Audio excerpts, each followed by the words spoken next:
സംസ്ഥാനത്തെ തെരഞ്ഞെടുപ്പിന് ശേഷം എല്ലാ രാഷ്ട്രീയ പാർട്ടികളുടെയും സംസ്ഥാന സമിതികൾ കൂടുകയും അവലോകനം നടത്തുകയും ചെയ്തിരിക്കുന്നു. ഇന്നാണ് BJP അവരുടെ തെരഞ്ഞെടുപ്പ് അവലോകനം ഉൾപ്പെടെയുള്ള കാര്യങ്ങൾക്കായി സംസ്ഥാന കമ്മിറ്റി ചേരുകയാണ്. ഇതിൽ പ്രധാനമായി ഉയർന്നു വരുന്ന ഒരു കാര്യം EP ജയരാജനും ജാവേദ്കറും തമ്മിൽ നടന്ന കൂടിക്കാഴ്ച. അത് വലിയ വിവാദമായിരുന്നു.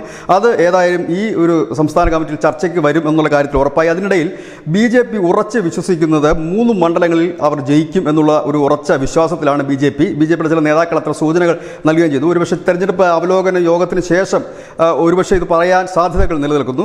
ആ 3 മണ്ഡലങ്ങൾ ഏതൊക്കെയെന്ന് ചോദിച്ചു കഴിഞ്ഞാൽ തിരുവനന്തപുരം, ആറ്റിങ്ങൽ, തൃശ്ശൂരാണ്. ഈ 3 മണ്ഡലങ്ങളിൽ BJP ജയിക്കുമെന്ന് തന്നെ BJP കരുതുന്നു. ബാക്കി ചില മണ്ഡലങ്ങളിൽ വലിയ മുന്നേറ്റം BJP നടത്തുമെന്നുള്ള ഒരു വിലയിരുത്തൽ BJPയുടെ ഭാഗത്തുണ്ട്. ഏതായാലും കമ്മിറ്റിക്ക് ശേഷം മാധ്യമങ്ങളെ കാണുമ്പോൾ ഒരുപക്ഷെ ഇത് പറയാനുള്ള സാധ്യത കൂടുതലുണ്ട്. BJP തെരഞ്ഞെടുപ്പ് തുടങ്ങിയത് മുതൽ 5 സീറ്റുകൾ ലക്ഷ്യം വെച്ചാണ് മുൻപോട്ട് പോയതെങ്കിൽ തെരഞ്ഞെടുപ്പിൻ്റെ അവസാന ഘട്ടമെത്തി ഇല്ലെങ്കിൽ വോട്ടെടുപ്പിൻ്റെ ഘട്ടം എത്തുമ്പോഴത്തേനും അത് 9 മണ്ഡലങ്ങൾ ഇത്ര ശക്തമായ ത്രികോണ മത്സരമായിട്ട് അത് മാറുകയായിരുന്നു. ഏതായാലും വോട്ട് ഷെയർ ഉയർത്തുക, വോട്ട് വിഹിതം ഉയർത്തുക എന്നുള്ളതിനപ്പുറം സീറ്റ് നേടുക എന്നുള്ള ഒരു രീതിയിൽ തന്നെയായിരുന്നു പ്രവർത്തനം. BJPയുടെ സംസ്ഥാന കമ്മിറ്റി യോഗത്തിന് ശേഷം BJP അവലോകനത്തിൻ്റെ ഒരു ബ്രീഫിംഗ് ഏതായാലും പ്രതീക്ഷിക്കുകയും ചെയ്യുന്നു. News desk news India Malayalam.